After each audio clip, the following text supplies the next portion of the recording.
বিশেষ করে ছেলে শিশুর জামার কালারের ক্ষেত্রে সতর্ক হওয়া।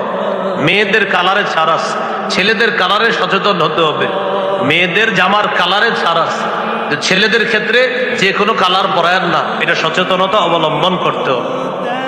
নাসাইর হাদিস, আব্দুল্লাহ ইবনে আমর রাদিয়াল্লাহু তাআলা আনহুমার বর্ণনা, তিনি বলেন রাআহু রাসূলুল্লাহ সাল্লাল্লাহু আলাইহি ওয়াসাল্লাম ওয়া আলাইহি তাওবানি মুআসফারান।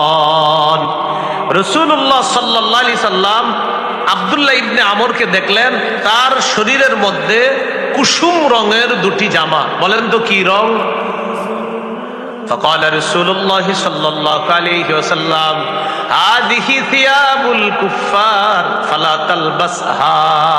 আব্দুল্লাহ, তুমি কি জামা পরছো?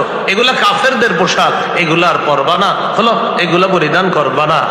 এই আব্দুল্লাহ ইবনে আমর রাদিয়াল্লাহু তাআলা আনহুমা বলেন, নবীজি এটা যখন আমারে বলছে যে এগুলা জাহান্নামের পোশাক, এগুলা যেন আমি পরিধান না করি, তিনি তাড়াতাড়ি এই পোশাক পরিবর্তন করে আল্লাহ রাসূলকে খুশি করার জন্য অন্য পোশাক অভ্যস্ত হওয়া শুরু হলেন। সাহাবায়ে কেরামের আদর্শ ছিল এমন, নবী কিছু বললে সাথে সাথে তারা আমল করে দেখায় দিতেন।